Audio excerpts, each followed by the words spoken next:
Man versus Machine. I'm Steve Shellman with Brian Reinert right here next to me. Each week, Brian's going to do his research on a set of games that we agree on in advance. Brian's going to talk about key issues affecting teams and players. I ran a PDP, pass defensive power chart. The intersection of expert-based cap, AI-generated projections coming from the Prop Juice AI machine. We got back in the 1% club. I'm just missing something. On the AI agrees with you here. I got the Lions winning this game. Betting angles from both the human expert and the AI data-driven perspective. They ranked number 1 in 4 of the 5. They scored on every possession. It's rare you have an undefeated week, so I'm hoping we have a lot of people. I mean, that's ridiculous. Yeah, I'm going to do it. I'm going to bet against Mahomes. Yeah, I'm going to do it. I'm going to bet against Mahomes. Hey, Man versus Machine. Sponsored by Prop Juice, AI worth the squeeze, and Skybox Sports Network. Get your dream sports ticker and your live odds boards on Skybox Sports Network. In terms of the AI, I'm going to take the charge. I mean, don't you think Dable goes home every night, looks at these stat sheets, and goes in the bathroom and just throws up? The Chiefs? Yes, Brian, the Chiefs. They're plus 600 to win Super Bowl. Toss them out. And go! Welcome to From the Game, Man vs. Machine. All right, we're ready. We're back. We're excited to be back with you guys again for week 15 of Man versus the Machine. It's nice to be back with everyone after a little bit of a mini vacation, followed by some illness from Brian. He's back. He's well. He's playing poker again. It's good to be back and ready to talk ball again. And we were just kind of laughing about the trailer a little bit because at the very end, it's like, Chiefs, they're going to win the Super Bowl. And Brian's like, toss them out. So, we're kind of laughing about where we are and all those kinds of things, man. Brian, you ready to get started today? How you feeling today, man? I feel good, man. I've been, like you said, I've been playing a little poker. You get the poker crud a little bit from passing around chips. But, yeah, man, 3 for 3. I played 3 tournaments since I unretired, I guess we'll call it. And I cashed in all of them, for around 40K. So it's been a good couple of weeks. We got a couple of big tournaments left, the $5 million guaranteed WPT, and then the main event, 10,400 buy-in, probably be 10, 12, 13 million. So hopefully to run good in the big ones will be sweet. But yeah, man, when I said, I think episode 1, very first podcast, I said, I'm going to give you guys a prediction. Toss Kansas City out. They don't make the playoffs. And I just want to call out Kingdom 1, Chiefs World, BGD 148, Tommy Over, Bills 248, Biggie 27, KC Town 42. All you guys talking all that crap, jumping on my ass, telling me I'm a moron, I'm stupid, I'm retarded. Who's retarded now? Kansas City's on the cusp of not making the playoffs. Forget about the AFC title, that streak's over. Forget about making the playoffs, that streak's over. So what's up, baby? If you were listening to the podcast, man, from the King, Man versus Machine, we just gave you the best advice you could have had in the very first week. Bet Casey, I bet him on the under heavy. All my private clients bet on the under and wins heavy, and they're not making the playoffs. What the hell, baby? I'm glad I let you go on that little soliloquy there. What I love is that the Patriots will keep their record, right, of straight division championships going. They still maintain the record of the most straight. The Chiefs will not catch them, at least in this stint. So I'm happy about that. They officially lost their shot at winning the division this past weekend. And they got a tough one coming up this week again against the Chargers, which actually we're going to cover. Against the Bills, yeah. Yeah. That's the last game we're going to cover. I bet you don't even know that Brian's going to not take the Chiefs. Do you guys know that he's not taking the Chiefs? So with that in mind, we chose the toughest games this week. I mean, the Chargers-Chiefs is a tough game. I mean, Herbert. Every game we selected this week is tough. So let's see. Yeah. See if we can go undefeated 4-0 between, man and machine, baby. Yeah, so we chose the toughest game this week. We're now gathered in this virtual space here to give you guys the insights from both Brian, our human expert capper, and the AI data-driven model side from the Prop Juice AI machine. Reminder that Prop Juice is a data-driven sports AI app that delivers projections for game outcomes and player props right to your mobile phone. Our mobile phone, I think, is coming out this week. Our mobile app is finally going to be released. I'm hoping by the end of the week, probably the beginning of next week, knowing how timelines go. But we're hoping to get our mobile out, and then our advertising campaign starts once that gets out. So hopefully we're about to kick into high gear here. Let's jump into our NFL matchups this week. Again, we chose some four biggest games this week. We got Bills Pats. Like I said, we got KC Chargers. We're going to talk about the Packers and the Broncos, and we're going to also touch on the Rams and the Lions, which could be a big one this week. I mean, we got the banged up Lions and the MVPs, Matt Stafford led Rams. So, all right, without further ado, the last time these guys met, the Bills were the favorite, but the Patriots went up to Buffalo and beat them. And so now we got Buffalo coming to New England. It's a 1:00 Sunday game. Who you got in this one, Brian? Given that we got two high valuable playing quarterbacks coming to meet here. I don't know if weather's going to be an impact in this game, right? 1:00 Sunday. Who knows what the weather's going to be like at this time? But who you got in this game and why? I think the Pats this year are the biggest surprise to me. If we remember week 1, I picked the Raiders to go to Foxborough and win, and they did.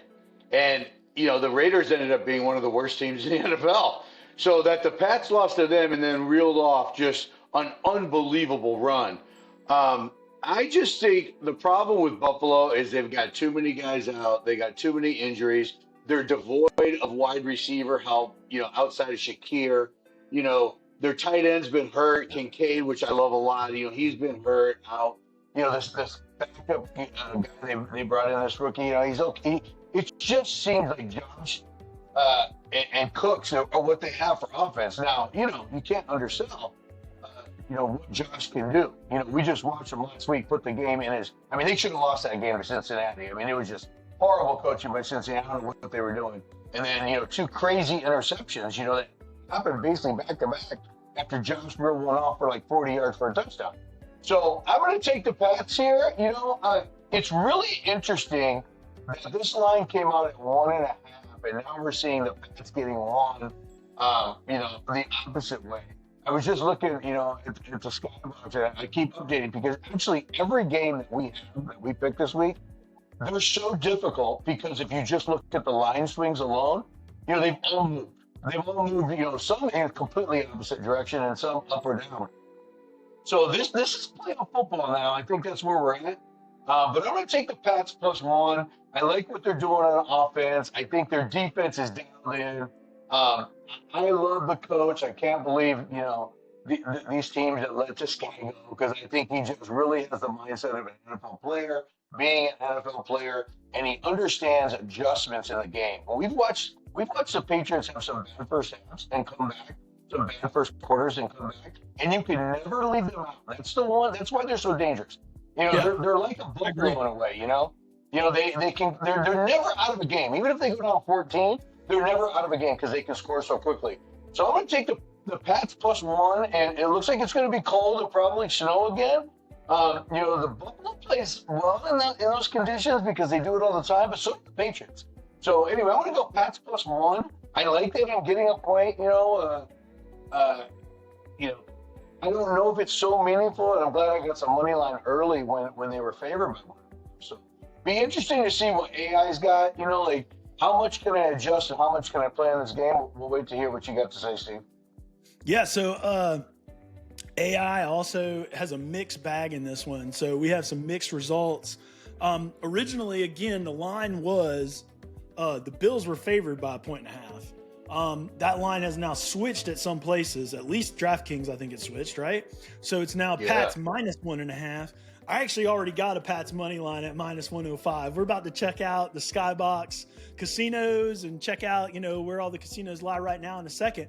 But in terms of AI, yeah, we got the Pats winning this game. So We have a 69% chance on a money line. Holy that shit. Pats win. I mean, that's a 20% difference from almost a 20% difference. So the implied probability, at least it was, I'm looking at something probably a couple hours ago. Again, this just flipped in the last couple hours. So the probability from the market was 48, 49. Yeah. It was a pick 'em. It's probably 51 or 52 now. We still got a 69% chance that the Pats win. I think some money's been coming in on the Pats, and that's why this line is flipped. Yeah, it's just wild, man. Go ahead. We got scores 30-27, 30-26.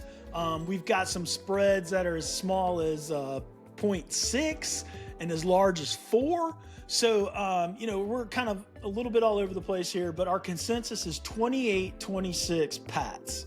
So Pats win by 2. It's actually 1.5 when you do the decimal math here, which covers that 1.5 that was originally out at the book. More than covers it because we got them winning, actually. It actually covers the new 1.5 at the book in terms of the Patriots being favored. So I still got the Pats on this. So what is... Let's move over to Skybox Sports. So what are the casinos saying about this line? Where's the line now? Does it differ across the books? And then who has the best? Yeah, I mean, it's wild. It's wild the way it's moved everywhere because you have DraftKings giving the Bills 1.5, but Caesars is -1, Fanatics is -0.5 point, FanDuel's -1.5, BetMGM is -1. And so it's really kind of strange that either DraftKings got drilled on some really large bets and they're trying to pull some action the other way, which probably is what took place. And then you got like money lines. You got Buffalo -115, actually 118 at FanDuel on the large end, and all the way down to -108 at DraftKings. So it's kind of strange that, this line is just strange. It's wild. I mean, yeah, if you're like, you could take, there's a middle here, right? I mean, if Right. somebody wins by 1 point, man, somebody can make a killing. Yeah, absolutely. Or, what I'm going to do on a couple of these parlays while the line's still +1 is I'm going to take the Pats at the +1 -2.5 because you can get in the 130 range. And, that's a big number, it's how we made the most money last week. We had 2 lines. We took a 6.5 on the Rams, and then we took Houston money line, which ended up being like some of my guys got 182. One of them got 189. And you got to look for those discrepancies. I tweeted it on Twitter also, just to call Caesars a little bit because I give them such positive plugs in action all the time, and they're good guys over there. But I had a conversation because on the app, just last week, I put out there, let me look so I get the number exactly right.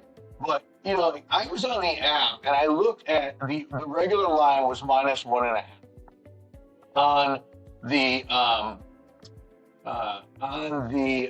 Georgia-Alabama game, right? Georgia was -1.5. And you did the slider. And Georgia on the slider, because I went to move my line to 6.5, which is where I went. It's why we all made just a shitload of money because we moved to 6.5. We got the cover. But if you look at the spread line, if you go to the slider before you adjust the line at the same -1.5, so they have Caesars have -1.5 on their sportsbook app at -112. Underneath on the slider view, it was -1.5, the exact same line, -123. I mean, like, what are they doing over there? I mean, I had a conversation, the guy told me, and I know he's not a bullshitter, I've known him for many years, but he's like, Brian, the app just lags. And I'm like, I know, but look at how bad this looks. You're giving -123 at the same 1.5 that you're giving on the standard line at -1.5. So I was like, it's just one of those lines where, I mean, when you push it to 6.5, you got 160. So that was probably a little high for that, based on being 1.5, at -112 to 123. But anyway, there's sometimes, that's why I love Skybox so much. You get lines on everything. You get money lines on everything. You see every casino across the board, and you can take advantage of some of those lines. I mean, like, if you like the Patriots right now, I mean, how are you not just jumping on this, where these guys are giving you 1.5 at DraftKings and -1.5. You know what I mean? Like, it just, Like, you go to FanDuel, you get 1.5 points. So if you like them, and it's minus 115. If you like them, how are you not jumping on there and getting another 1.5? But I want to squeeze this line to 2.5, Steve. I think there's a lot of opportunity at a nice number because I like the Patriots. I think it's going to be a field goal game. I think if they win it, they're going to win it by field goal. I don't think 1 or 2 is going to come into consideration unless someone misses an extra point. So, anyway, this is going to be a great game. I think you've got 2 deep playoff contenders here.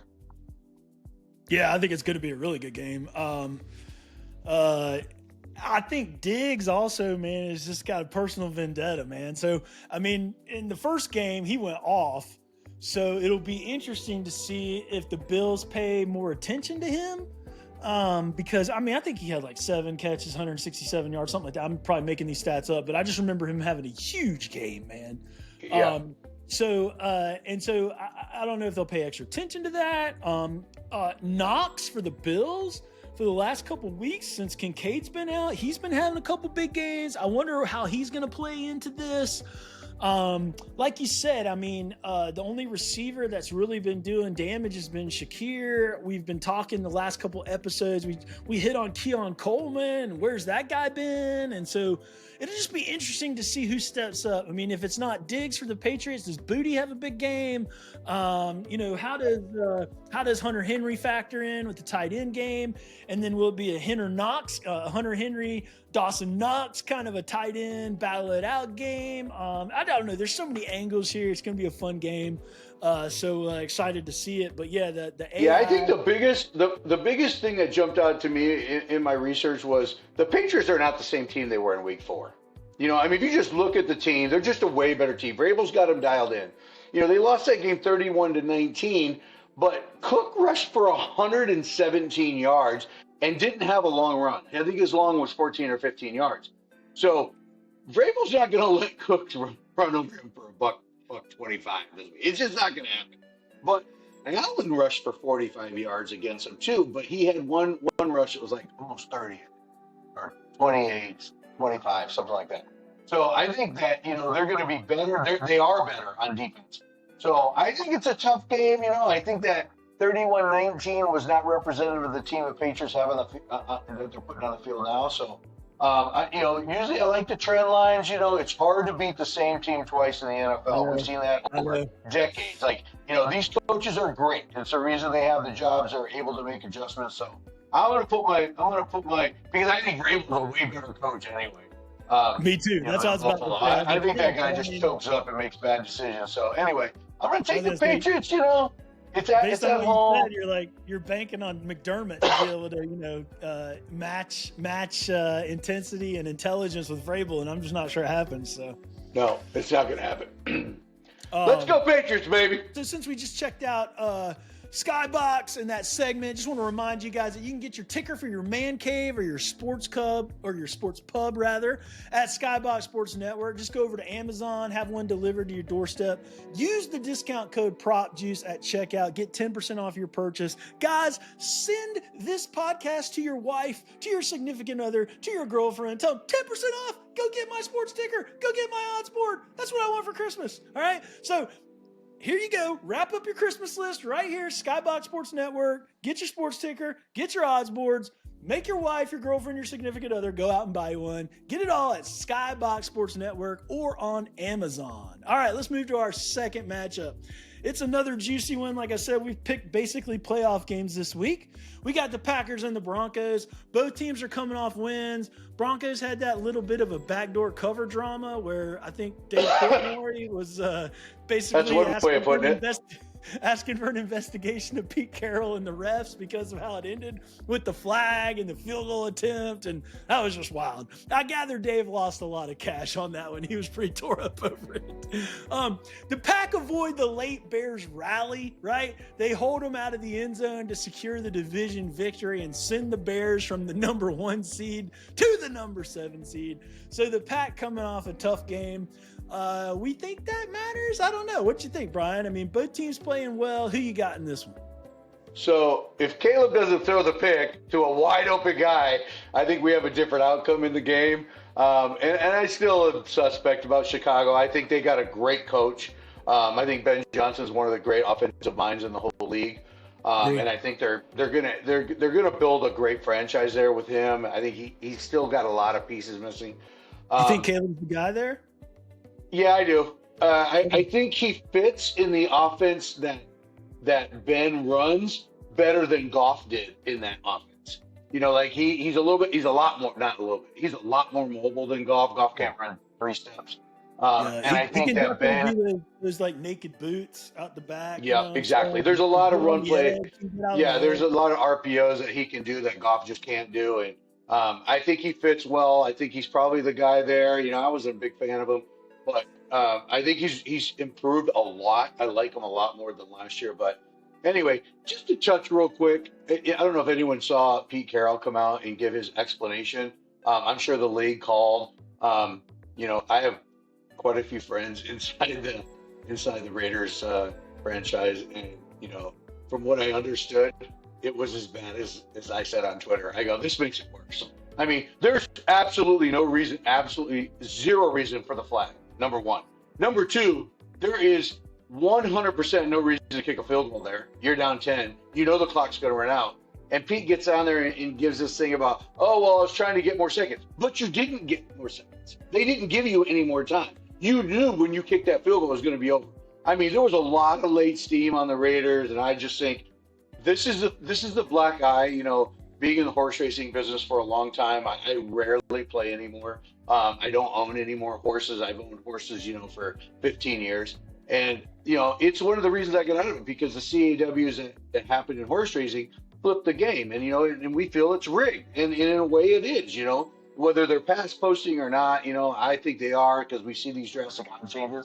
But that was as bad as I've seen. Now, we all saw all the KC stuff. You know, that can be more a benefit of the call. And I'm not a guy, you know, that whines about, you know, you don't see me on Twitter saying that a lot. When I see stuff that's bad, though, I'm going to call it out. And anyway, I think it was a travesty. I think it was a black eye for the NFL. And I just want Roger Goodell to hear one quick message. I'm a nobody. I'm a nobody with a very small voice, but I'm going to tell you something. The league of the NFL was built on gambling. It's the reason there's so many podcasts, so many sports betting. I mean, the odds ended up in the paper, you know, from years ago when gambling was illegal outside of Vegas. So I'm just going to tell you something, and I hope, you know, someone gets this message. If you continue this craziness with the NFL officiating, whether it's incompetence or there's something, you know, more sinister, you're going to destroy a league that's the most popular sport in the world. There's a reason you're getting international games. And I'm telling you, if you look at the, you know, it's one of the reasons why Steve and I have talked about the model of the reffing crews. If you look at the crew that called the game at the Raiders in Denver, it's the same guy that's on all the biggest, same official, same head referee that's on all the biggest, you know, the bad calls that end up causing controversy. So anyway, I hope they get smart. I hope they, you know, we don't have the Ed Hochuli's of the days and some of those great refs, you know, they're all in the booth. But even they're, you know, and they're supposed to be on there. The reason they added referees to these broadcast booths is to like cover for the refs, right? Oh, well, you know, I can see where they can call it. Or sometimes they say, oh, I'd leave that one alone. But then there's times where they just can't even cover it. They go, I don't know what's going on. That tells you. So anyway, this game. I love when they go against what they see. Yeah. I know I rambled on a little bit, but you know, I just thought that one was really bad. So anyway, this game, I think I'm gonna go with the Broncos plus 2.5. I'm gonna take the points. I'm actually gonna push this to 3.5 because I think, you know, Denver's one of those teams that always kind of comes back. The one thing about Denver that I've noticed a trend on for the whole year in doing my research, they let a lot of teams back in games. And, you know, yeah, everyone remembers, you know, Bo Nix leading them down and coming from, you know, back and you know, winning these games and stuff when they're down big like the Giants and that. But they let a lot of teams back in with big leads as well. If you look at some of the quarter-by-quarter scoring, which really stood out to me. So same thing they just did with the Raiders. You know, they let them back in. I don't know what they were doing down at the end of the game. They could have kicked the field goal, and they didn't. So I just don't understand some of the coaching decisions. And I'm a big Peyton fan. So anyway, I'm going to take the Broncos plus 2.5. I like them at home. You know, I think they play well at home. And Green Bay is just, since that very first game and against the Lions where they just absolutely destroyed them, you know, I jumped on, I got to be honest, I jumped on the bandwagon for Green Bay. I even put them on a couple of futures, to win the Super Bowl. But I think they've shown over the last, 10 weeks, they're just not a team that's going to go deep. They're not talented all around. Their run game's okay. Love's just a good quarterback. He's not great. He can't lead them to the Super Bowl.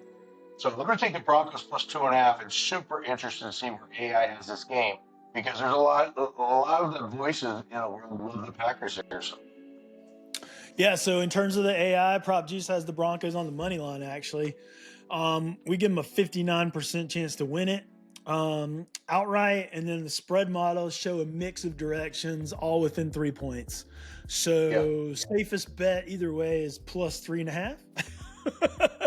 Right. Broncos 25-23, Packers 23-20. We got a 27-27 tie. We got a Packers 28, Broncos 27, and our consensus is Packers 25, Broncos 25. So wow, literally tie game, pick 'em.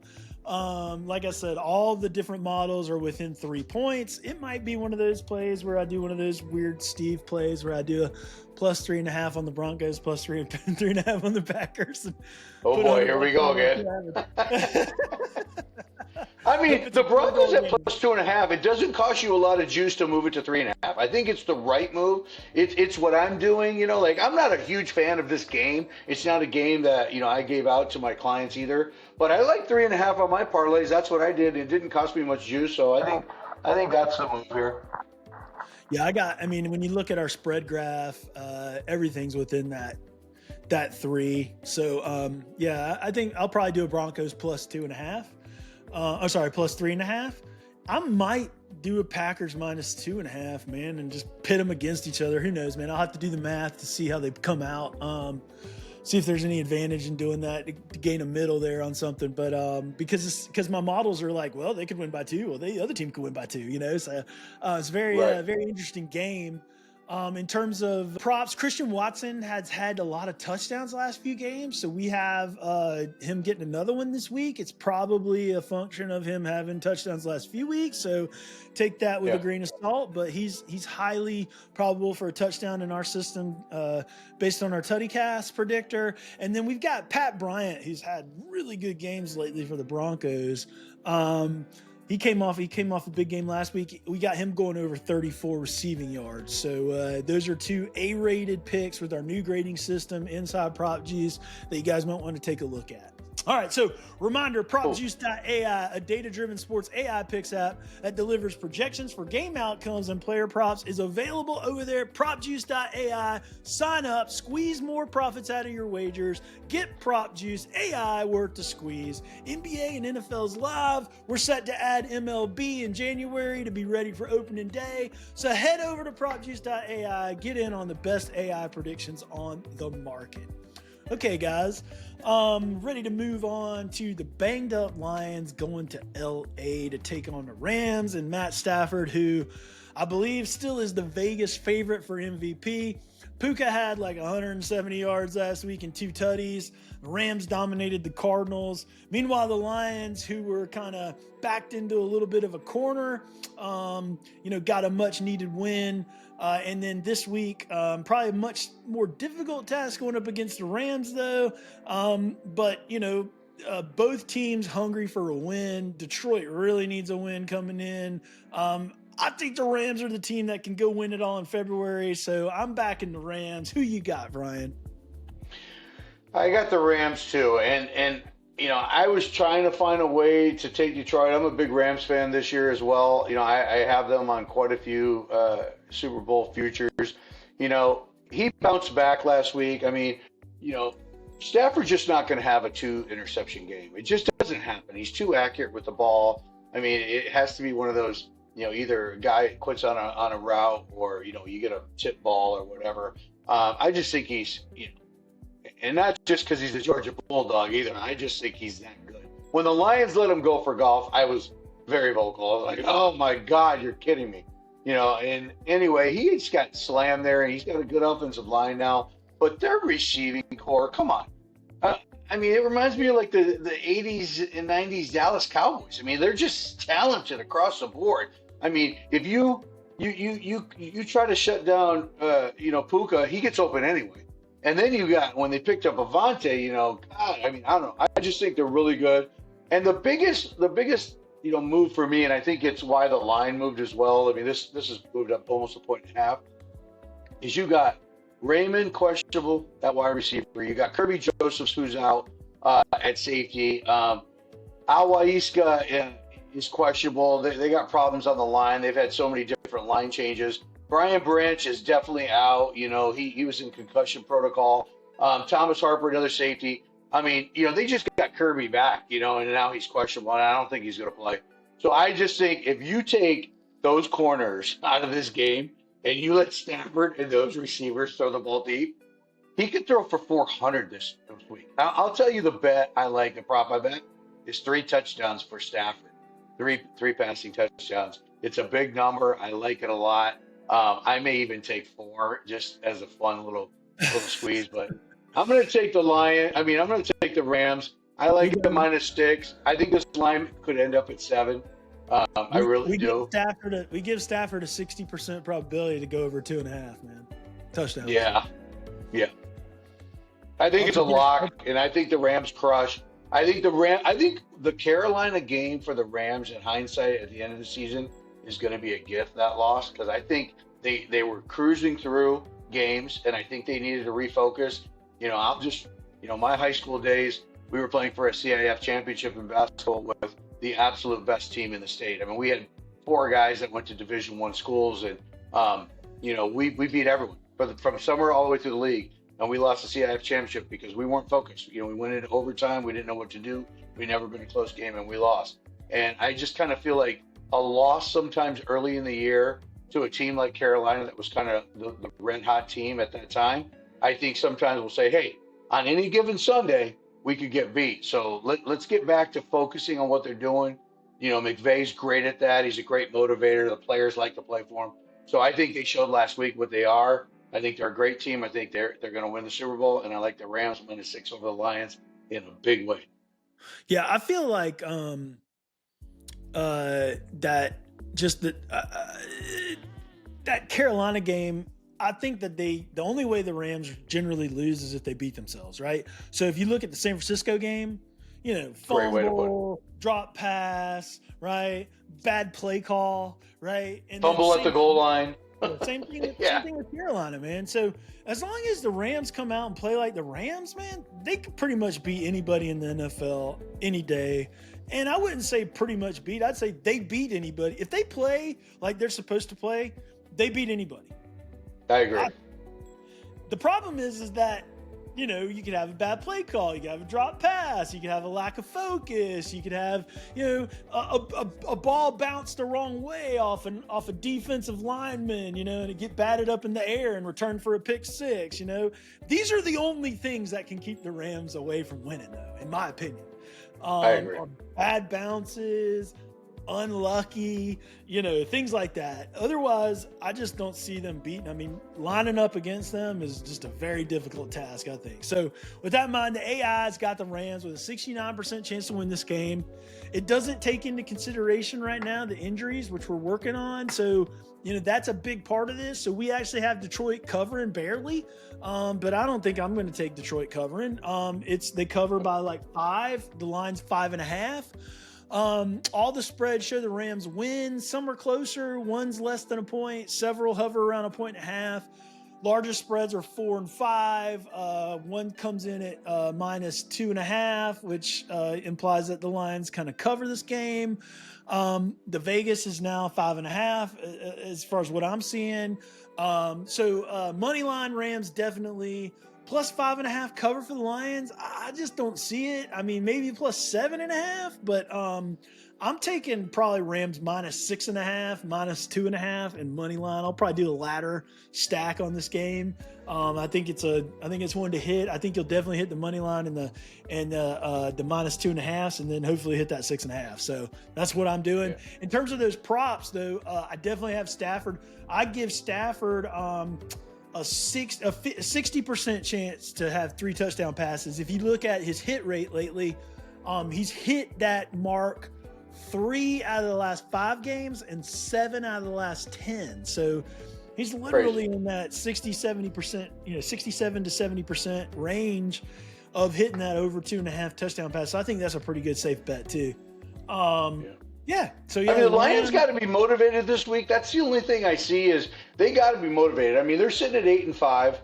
If they lose this game and go to 8-6, when you got Chicago and Green Bay both at 9-3 and 9-4, if they both win this week, I mean, remember I predicted that the Lions didn't make the playoffs either, and they're my hometown team, and I took a lot of shit from my whole family, but I was like, dude, I'm telling you, they got problems losing both offensive and defensive coordinators, and if they lose this game and with the rest of their schedule, it could get dicey. I mean, the only thing that's keeping them even in the hunt is these teams keep shit in the bed. Philly throws a field or an interception at the end, and Chicago's playing better. Dallas is coming on all of a sudden. You got the Rams and the Seahawks both out of the West at 10-3. So the Lions are going to be motivated, but I just think the Rams are a better team, and I think the corners and safety for the Lions with the injuries, dude, you can't give Stafford like that. It's like throwing darts for him. Yeah, I think it's going to be. I think it's the injuries, really. I think if this game was in Detroit, they could maybe patchwork a D. We've seen their second and third corners play pretty well. Yeah, but play very well against an ordinary quarterback and playing very well against Stafford. That's another game. And against Puka and Devontae. I mean, so just tough. Yeah, I mean, and even Colby Parkinson's catching some passes from Stafford these days, man. I know it. I mean, and Ferguson's a beast. Ferguson reminds me of a younger Travis Kelce. Yeah. All right, let's head over to our last game of the week here. We got the Chargers taking on Kansas City. We know this is Brian's favorite game that he wants to discuss. So let's take a look at this last matchup. How about them Chiefs, baby? So many times we've bashed the Chiefs on this pod, and then a couple of times I started to get the wool pulled over my eyes a little bit, and clearly I think I believed at one point maybe the Chiefs are coming back here, but I'm so glad that they're not. They can't win the division anymore, so the Pat streak remains alive, as I mentioned at the top of the cast here, in terms of straight division titles. So now they're at best a wild card, right? So, they face the Chargers now, the one-handed Justin Herbert. Dude, what a dog, though. Broken hand playing. It clearly got aggravated again early in that game, and I was like, what is going on? Like, they showed his hand. It was like, he's got a screw and a plate, and it's all bloody and bandaged up. He had the elbow going on, But I think, I don't know if you guys remember that movie. He kind of reminded me of like walking around out there like Edward Scissorhands, man. So I said, yeah. He just Edward Scissorhanded a loss to the Eagles on Monday night, man. It's kind of how I think about it, man. He threw all kinds of bad balls. He threw picks. He fumbled. He was on the ground. He used his legs several times, though, to get first downs. He was their leading rusher. Yeah, he was the Chargers' leading rusher. He was, man. And they had Vidal and they had Hampton back, man. And I actually had Hampton over yards and a touchdown and over 2 receptions. He got his 2 receptions. He's got his reception yards. I don't think he got his rushing yards, though. No, because that penalty brought him back, deducted 26-yard run. That's what it was. That's why. Oh, yeah, because I had it. I had Chargers money line, baby. We didn't need the points. We crushed it. Yeah, I took the points, but I wasn't, I crushed it too. So, in this game, who you got, Brian? You going to go for those Chiefs, man? So, who I know you love? I've lost money on the Chiefs twice this year. Once I picked them, and they shit the bed like I knew they always do this year. And the other time I bet against them, and they beat me by half a point. So, anyway, I you know how I feel about KC. I predicted them not to make the playoffs. I don't think they're going to make the playoffs. The Chargers on offense are beat up. I don't know. I can't believe that I'm going to take a one-armed quarterback. And you could see he can't even grip the ball, which is why he had the fumbles. And they were in his face. I'm telling you, they were in his face the whole game, the Philly defense. They sacked him, I think, 7 or 8 times. And the guy still leads the team in rushing. Anyway, I'm going to take the Chargers +5 for this reason and this reason only.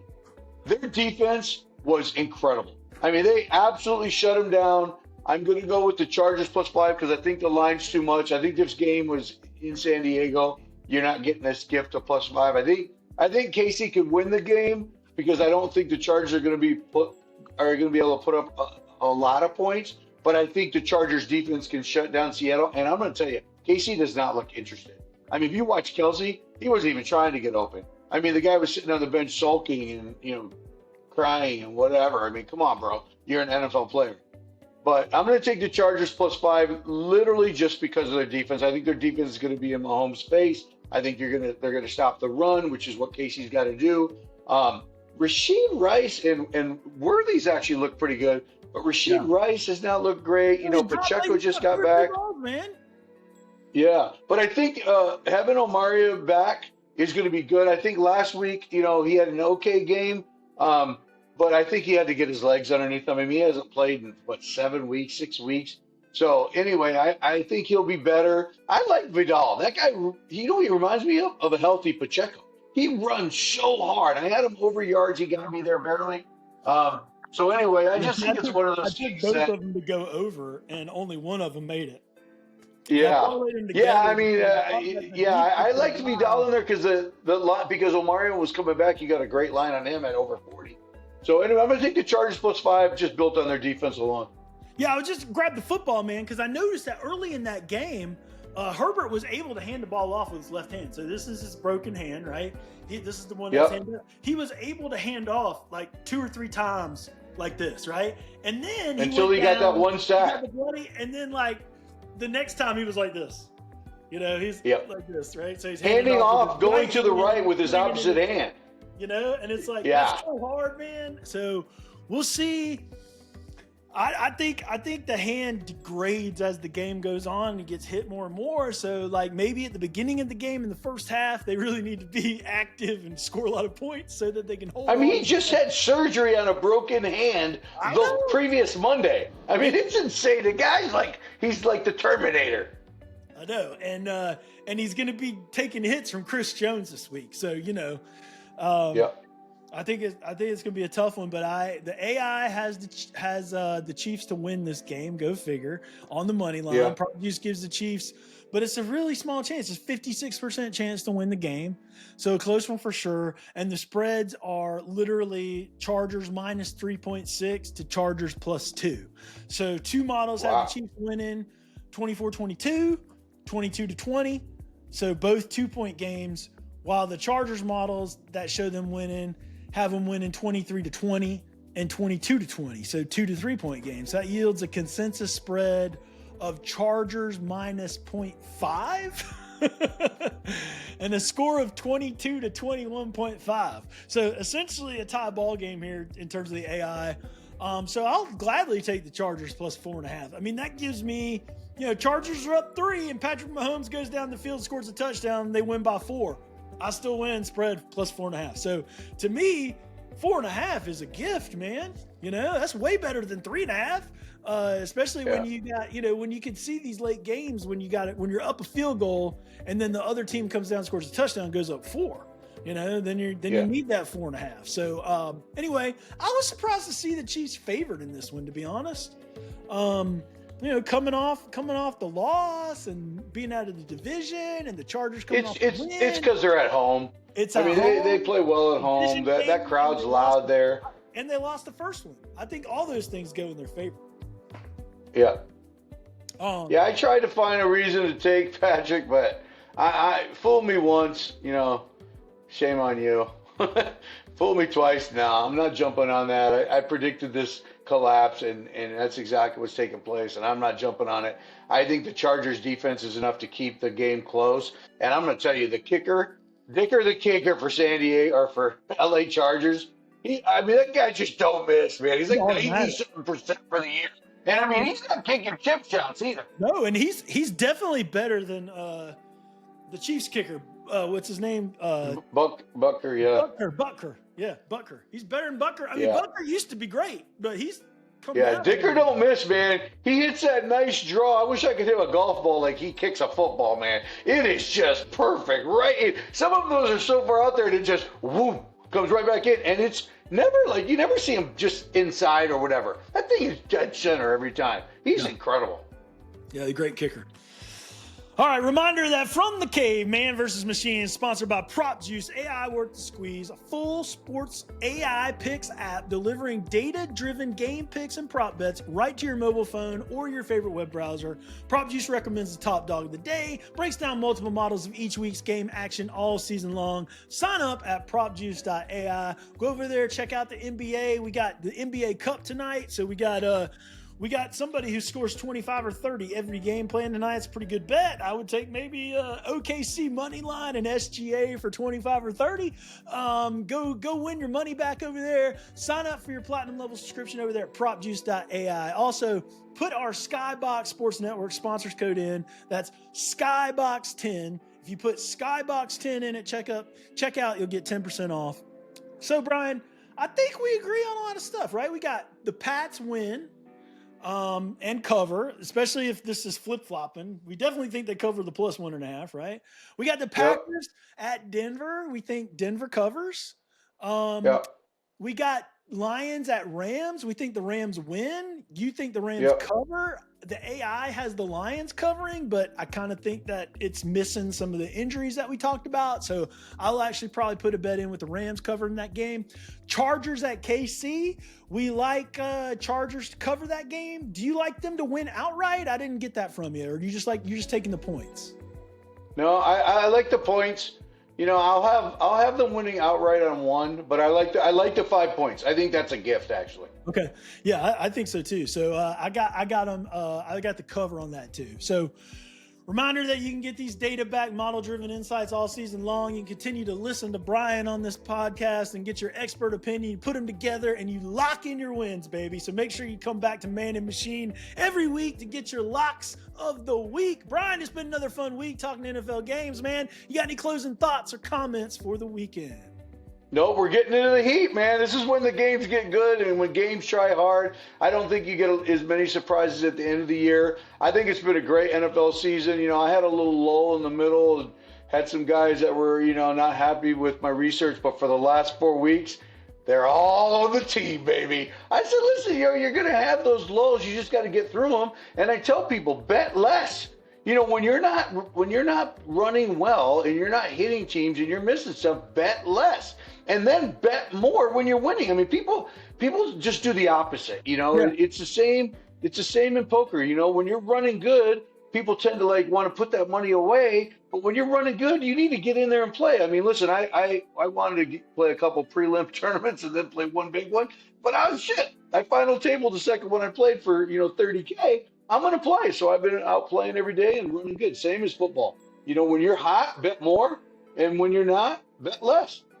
Yeah, I think something that we want to try to do with the podcast that we've kind of beat around a little bit, but we haven't really talked specifics, is maybe do some special topics, maybe in the spring, maybe in the summer, maybe before, maybe during preseason NFL, we could do something on, live in-game betting for football or bankroll management or, something like that. Hit some of these little small topics and put some special topics out there, either in the spring or the summer. Look for that from Man in the Machine. We'll be sure to advertise when we get going. I wanted to close one last thing. They say don't talk politics at Thanksgiving, right? They say don't talk politics with your family. In my family, we don't talk college football playoffs at Thanksgiving. Why is that? Well, my mom worked for Notre Dame for 25 years, and my niece is now in the band at Notre Dame. So we've got a long following. I went to a bunch of Notre Dame games. I was a Notre Dame fan growing up. I mean, I was a kid. I loved Notre Dame, just Light it. Remember Todd Light and number 9, the quarterback, man. I can't remember his name. Anyway, just go to Notre Dame games, man. Meyer? Yeah. There you go. Yeah. That's who I'm talking about. Yeah. And you had Bettis and, you had all these guys come out of Notre Dame, right? So, I was a huge fan, but I just totally disagree with the handling of what's going on here. And so I've made it known to my family, and I don't think they're too happy about it. I mean, I think they got screwed. If you really want to go on to the topic, I think Notre Dame got screwed, and I think it was one of those things because the NCAA selection committee screwed Miami. They didn't want to have the backlash of screwing them again. You remember when they were 11-1 and they left them off? It was a travesty, and then they took Notre Dame out. And I think the ACC, the ACC commissioner kind of came out and was like, I didn't say. Well, it wouldn't just come out if he didn't say anything. And I think he was looking for Miami to get in because he faced all the backlash. And I think Notre Dame, if you look at their strength of schedule and who they played and where they finished, they should have been one of the playoff teams. I mean, you put Tulane in, and I get the reason that they're in there, but they're going to get slaughtered. No, they just can't compete with those teams. Yeah, so here's my stance. So Notre Dame got screwed. They didn't get screwed, though, based on the rules of how you get in. They got screwed on the committee for the last 4 or 5 weeks, having them ranked so high above Miami, because that was the problem. Miami beat Notre Dame, man. If head-to-head doesn't matter, that's what it came down to, I think. Games. That's my point. So, yeah. I mean, if head-to-head doesn't matter, then let's just go to spring practice with shorts and helmets, and then let's pick the 12 best teams then and have them go play the playoffs. That's not how it works. We play a season. And I'm sorry it was the first or second game, but you lost. Right. Georgia also lost in the SEC title a few years ago. We were pissed. We were number 1. Go to the SEC title game, we lose. Okay, we're out of the college football playoff. We're number 1. We got from number 1 to 0. That's true. It's a great example. Yeah. We go down and we whoop Florida State, man. We beat the crap out of Florida State, man. We went to our bowl game and we said, hey, we want to show you that we should have been in. And I think that the Notre Dame taking their ball and going home is just being a bunch of babies. That's my personal. They kind of look like whiners, right? Yeah. They do. They should go out there and beat whoever they're gonna play by 42 and be like, "See, I told you." Yep, lay it on them. Show them that they were bad. I mean, I knew Miami was not going to get left off. I said it before the selection committee, and they even started putting them out there. I go, "There's no way." After the backlash they had, I mean, the Secretary of State Marco Rubio was like, "If Miami gets left off," I mean, it was just so much pressure from so many places. There was no way. And like you said, they beat Notre Dame. Whether it was beginning of the season or not, that's when the game was scheduled. They beat Notre Dame. And I was like, there's no way they're leaving Miami off. Impossible. The week of the selection, I put a huge bet in on Miami to make the playoffs before the championship games. Plus 400. Nice. Plus 400. I was like, they're not leaving them out, man. Head-to-head matters too much. Well, I just hope Oregon gets a couple of their receivers back, because I think they're a team people are overlooking. I don't think anyone's going to beat Georgia. I mean, the way it worked out, it worked out well for Oregon too. The way that the draw happened, and Oregon, people don't realize their top 3 receivers have not played. I mean, they've all gotten injured. And there's, the word on the street is at least 2 of those 3 are going to be able to play in the college playoffs. So they're going to need it, though, because I think JMU is coming for them, man. They're a small little team. I think that's the biggest dog of the whole first weekend. They're the only ones that can. I don't think they win. They can cover. The line's 20.5. So I know it. I think JMU is over, man. We'll see. It's going to be a great college playoffs, man. I mean, college playoffs is what's kept me in business this year. My family's probably watching and going, he's still talking about that? Anyway, just had to get out of my chest. I love you guys. I love that name. Sorry. You just don't belong this year, man. Sorry. That's what it is, man. All right, guys. Have a great NFL weekend. I hope you win a lot of bets. Spread the word. Like the channel. Come back next week from the cave. Man versus machine. Pitt's expert capper, Brian Reinert, against the Prop Juice AI data back machine. Catch next week's episode on Thursday before kickoff to week 16. Again, had a great time talking ball with you, Brian. Have a great week. See y'all later. All right, buddy. See ya.